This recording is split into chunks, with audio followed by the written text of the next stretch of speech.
All right.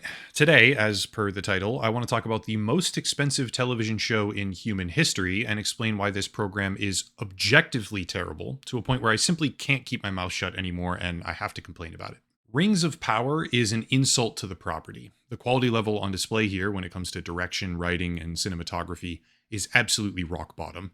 And yes, I know some people have been enjoying the show despite what it is, but I'm not one of those people anymore because I can no longer accept this level of disrespect and incompetence when it comes to what is, by far, my favorite fantasy universe ever. I don't necessarily need to prove anything right now, but when I was a kid, I played Lord of the Rings Risk, Lord of the Rings Stratego, Lord of the Rings Online, the MMO, and everything from RTS games like Battle for Middle-earth 1, Battle for Middle-earth 2, and then Rise of the Witch King, all the way to homegrown Lord of the Rings mods for Mount and Blade, and even Skyrim. This is a cherished part of my childhood, and I absolutely love this universe in a way that's hard to fully explain. However, as people get older, generally speaking, pretty much everyone ends up having something similar to this. Maybe it's Star Wars, maybe it's Spider-Man, maybe it's a particular place that you and your friends hung out as a kid, but the nostalgic atmosphere that people get when they look back on positive memories is no small thing, and that is precisely what I feel when it comes to Lord of the Rings, which made me extremely enthusiastic originally about watching Rings of Power, hoping that the highest budget show in all of cinema history would do justice to the world I loved so much as a child. Well, sadly, it is decidedly not doing that to such an abysmal extreme, I feel personally with every fiber of my being, that the new season, season 2 of Rings of Power, is not better than season 1, despite a lot of people claiming it to be, and despite making certain narrative adjustments that absolutely needed to happen. It's actually far worse, if that were even possible to do. It's got more action, sure, and they're doing a much better job portraying Sauron in a way that makes more sense, but fancy choreography doesn't make a good story, and when the foundation of something is completely rotten, it's very hard to build something stable, no matter how much money you pour into it. Yes, there's a lot of viewers, yes, Amazon will continue making this abomination no matter what people like me say, but when I'm finished explaining why I think this way, I hope it will become clear that Rings of Power is an objectively bad series, for a multitude of reasons. And if you disagree, you are wrong. You're certainly allowed to enjoy watching it, but people often enjoy watching terrible things. How do we think Jersey Shore got so popular? And the kicker is, enjoying something terrible doesn't make it not terrible because you enjoy it. It just means you happen to enjoy that terrible thing for your own subjective reasons. Let me start with this. In filmmaking, or directing, really, there's a concept called continuity, which is basically a measure of how well any individual scene gets woven together from multiple separate parts. It can be done well or not well, but the idea is that you have 15 different shots from 5 different angles taken at 3 separate times, and you have to turn that collage, kind of, into a single cohesive scene. As an example right now, we can take a look at The Dark Knight Rises, which typically has very good continuity, but this is what I'm talking about. In one of the very first scenes, this CIA guy is faking interrogation and throwing people off a plane, like air quotes, throwing people off a plane when he's really not. But watch his right arm. Just to fully explain here, in case you're listening to and not watching the video, in one shot, he's resting his arm on the prisoner, but in the next shot, a second later, his elbow is in a completely different position because this wasn't done in a single real-time sequence, and there was a little bit of a discrepancy when they started to reshoot. To be clear, that doesn't matter a lot because your brain never even picks up on this. He's kneeling, he shoots, he stands up, who cares? Because without knowing what the concept is and specifically looking for it in the scene, you won't see it. But this is also an excellent movie with very good attention to detail, and small continuity problems are completely unavoidable. However, if small continuity problems are unavoidable and typically don't matter to the viewer on a conscious level, what about large continuity problems? And what about issues when it comes to basic storytelling or atmosphere, context, and logic? Rings of Power, sadly, is not only suffering from a never-ending parade of extreme continuity issues that absolutely affect a viewer's conscious and subconscious experience, it also has what I can only describe as continuity of logic failures that make the entire thing a jumbled, nonsensical mess, which is best described as a sort of Hannibal Lecter-type construct that seems to be wearing the face of Lord of the Rings while having none of the substance and resorts to cheaply imitating core concept from the Peter Jackson Trilogy in an almost insultingly incompetent way. Also, just to put this in perspective, with a comparison that will make a lot more sense later on in the video, Lord of the Rings The Two Towers, the second film in the original trilogy, cost roughly $94 million to make in 2002, with an overall comparison of the entire series, according to Monthly Finance, resulting in a budgetary matchup of roughly $40 million for the original trilogy per hour to $50 million for Rings of Power, even when you consider the cost of inflation. What I'm saying is, simply put, the early 2000s Peter Jackson films cost significantly less to make per hour than the 2022 and 2024 Rings of Power seasons, which needs to be considered realistically as I move on to show you a few of the things that just completely broke me down and made me realize how terrible the show actually is. Not to say that I didn't think it was bad before, I just have a whole new level of disrespect for it now. Two main points. First is general continuity, and next is continuity of logic. For general continuity, let's take a scene from the Battle of Eregion in Season 2, Episode 7 for Rings of Power, and compare it to the death of Boromir from Fellowship of the Ring, which is very clearly the inspiration it was derived from, like so many other moments and characters in the series, designed to piggyback itself on audience nostalgia. I'm going to do this part off the cuff, so the mic might sound different because it's in a different position, by the way, and yeah, it's going to be a little bit different than normal instead of scripting it, right, off the cuff instead of having it all pre-written down. Because I have to go through frame by frame and show a few things. But hopefully that ends up working well or better, because I want to actually point out the stuff I'm talking about on screen in real time as I do so. Okay, so this is the death of Boromir from the Fellowship of the Ring, the original of the trilogy. And it's a super, super iconic moment, all right? He's also fighting to make up for the way he acted towards Frodo, and there's a whole bunch of context here. There's a lot of lore that's building this up, but super big, iconic moment. He's fighting off, protecting the hobbits, fighting the Uruks. They're helping him. Like it's a big moment. And then as he's going, the Lurtz shows up, which is like a high up Uruk. He's got the black bow, which again has a bunch of lore attached to it. And he hits him, right? He hits him with an arrow. Whoops, I accidentally full screened it there. He hits him with an arrow, and then like the music stops. It gets quiet. It starts going. It hits him in the shoulder. Okay, so this is important. Pay attention to where the arrow is. So he kneels down, like this is a big blow. He can't, he's like, okay, well, I'm going to keep going, right? He musters the strength. He keeps going, even though it's very obviously impacted him. There's a bunch of enemies. He's got to protect the little guys. He keeps going. And then boom, right? I keep having to pause and talk and skip around, right? Because copyright. I don't want to get this claimed. But he goes, he shoots again, and boom. Now this one hits him in the stomach, okay? Big reaction, powerful shot. And then that really like changes the whole dynamic of the fight. He's basically done now, right? He's done. He turns. He can barely kneel. He's facing them, and he realizes like that's it. I'm dead. I gotta do something. I'll keep trying. Once again, he has one final last ditch effort here. He turns, goes, and you can tell he's weakened. Like this is good acting. It's good directing. It's good acting. He one final attempt, kills him. Right, one last thing, and then he gets hit again. Right after this, boom. Right, third arrow, shoulder, stomach, chest, or whatever, torso, like 3 times in the torso. Okay, and then that's it. So again, big emotional scene. Right, iconic moment. They try and rush in. They can't really do anything. They get grabbed because they're supposed to grab all the hobbits.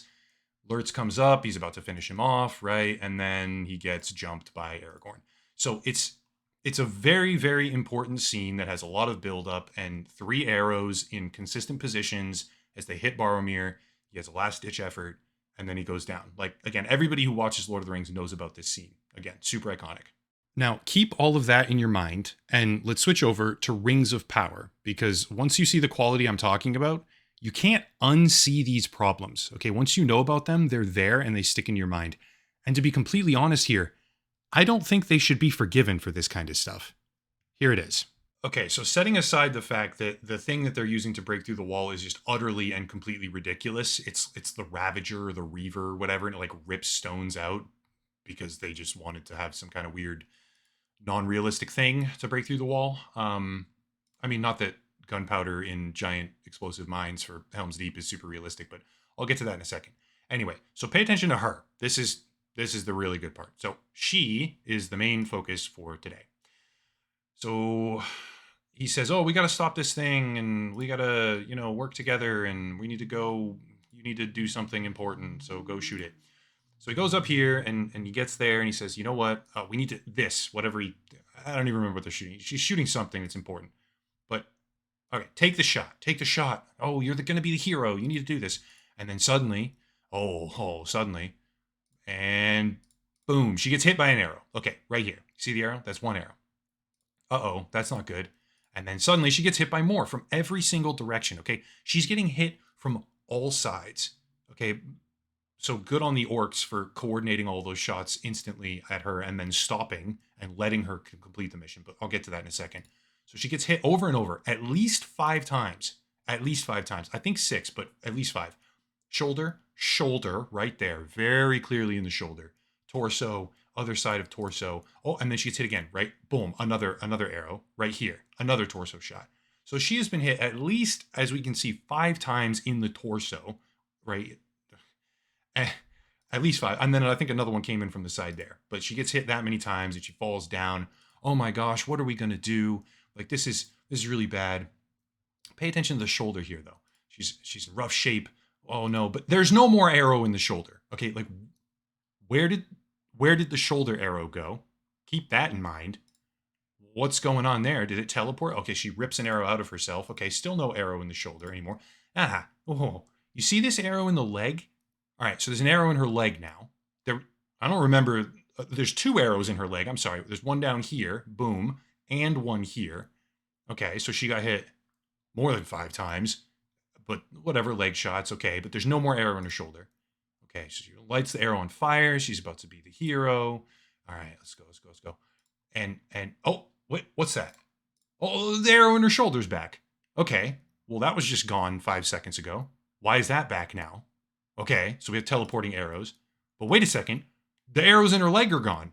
So there's an arrow in her shoulder. She got hit 5 times. Then the arrow in her shoulder was gone. Then there was arrows in her leg that weren't there before. And now those are gone. And she stands up with all these different arrows. Oh, there it is. Wasn't there before. Oh, now I'm going to be the hero and I'm going to shoot the thing. And where's the ones in her torso? Where are all the arrows from her torso gone? They're not there anymore. None of them are there. None of them are there. And then she goes, oh, well, and there they are again. They're back. Okay? Like, I cannot fathom how bad who is in charge of this. And the thing is you're not necessarily registering this on a conscious level. Like, when you watch the show, maybe you don't look at that as it happens and say, oh my gosh, where are the arrows? The arrow in her shoulder and the arrow in her leg and blah, blah, blah. I mean, I certainly did, but maybe not everybody does. But on a subconscious level, you are seeing this. Your brain does register this, and it says to you, this is stupid and absurd. Like, your brain does not let you watch this and think it's good and like well done. Like, no one can think that. It's just not. Anyway, she shoots it and blah, blah, blah. She's the hero. But the whole point here is that this is supposed to be reminiscent of Boromir. She gets hit twice as many times as Boromir. The arrows teleport all over the place. And then she ends up being the hero in like a ridiculous way. And it's just a farce, okay? Like, it's an insult to the property, and it's a joke. It's really a joke. So hopefully it's all starting to make more sense. And yes, I get passionate about this because it's so bad, but whatever. Let's do another comparison here, right? That's just one scene. You can say, oh, well, I don't know, like maybe they just had multiple horrible, continued and ridiculous lapses for that one scene. Yeah. This time, let's focus on continuity of logic, not just general continuity, which is just as big, if not more of a problem here, because no one considered realistic behavior in the slightest. I'll start with the 2 towers, Helm's Deep. Obviously, Helm's Deep is one of the most iconic battles in the history of the franchise, but it's also a masterclass, when compared to Rings of Power at least, in basic logic. See, during the Battle of Helm's Deep, there's an army of 10,000 Uruks climbing ladders and trying to take over the fortress with a multi-prong attack that uses siege engines and tactics and explosives and all sorts of stuff that makes it super memorable, right? It's like plausibly realistic that they would have explosives like that in a spot under the wall and then it would blow it up. And, you know, they're marching up the gateway ramp and all this stuff. Like, it's very, very memorable. Very good battle scene. Well, during that battle, there's a sense of overwhelming odds. They're outnumbered. The Uruks just keep jumping onto the walls. And they have dialogue, certainly. but it's a really well executed feeling where the dialogue is like moments of reprieve that punctuate the overall combat. There's a big battle, and then when they get a second to breathe, they acknowledge each other, or they ask for help, or they reposition. It's very well done. To be clear, the characters do talk to each other, they communicate. There's even a little who can kill more enemies contest going on, stuff like that. But the wall is a point of defense, and the characters are actually acting like an army is attacking them as opposed to something else.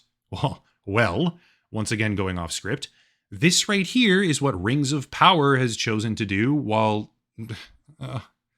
it's the antithesis of logical continuity, and it makes absolutely no sense whatsoever. So here goes.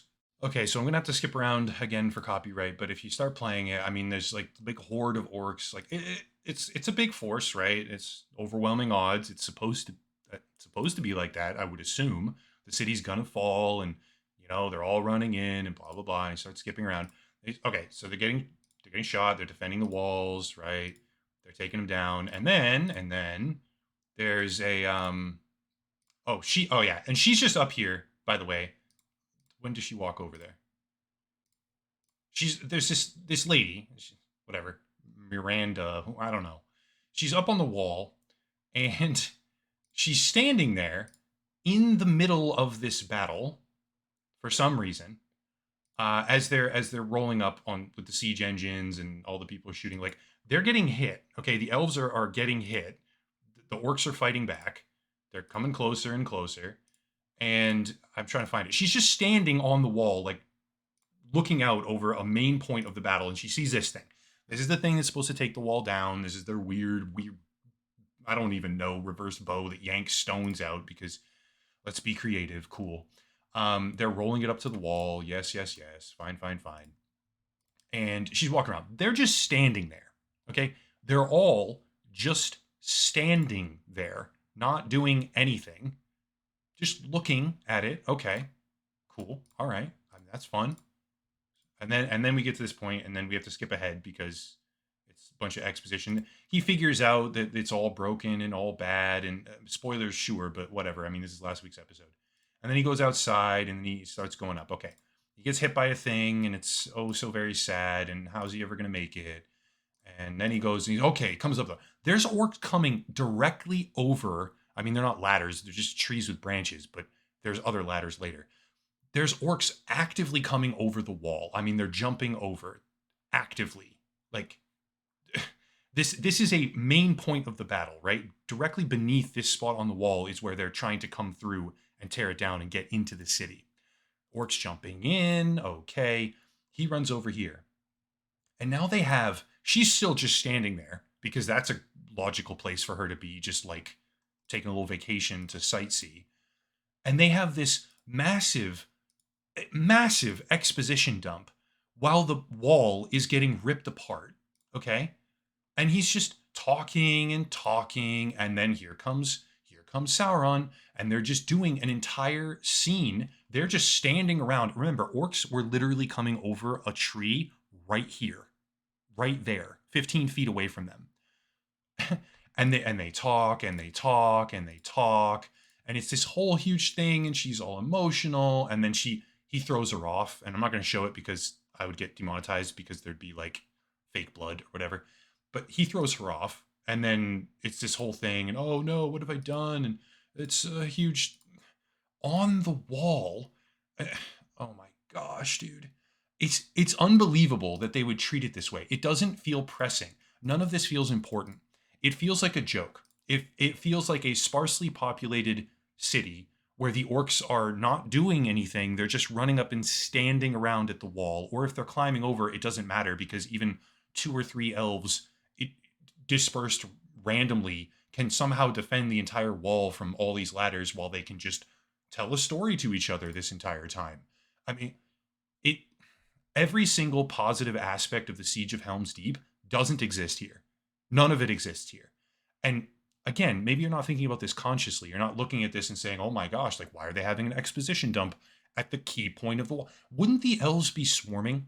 Wouldn't there be like 100 elves or 200 elves like swarming to this point on the wall to try and stop them from ripping it down, to shoot all the ones that are doing it, instead of not only no one is coming to help, but they're also just having a conversation. It doesn't make any sense whatsoever. And then later on in the episode, you actually find out, like, you can see there's a scene. Let's see if we can find it, where they, oh gosh, where is it? You see like just how many siege engines they have. And then there's like ladders everywhere. Um, it's this scene right here, but I can't see exactly where it is. Uh, Hopefully it shows up in a second, I think. Because I only have the 10-second. I don't have frame by frame on this one. Oh, come on, buddy. Where is it? I don't care anymore about this. No, no. Okay, I don't know where it is. Oh, here. Look. There's tree, ladder, big ladder, and like they clearly have the numbers and the stuff to be getting onto the walls, but there isn't a sort of like progression.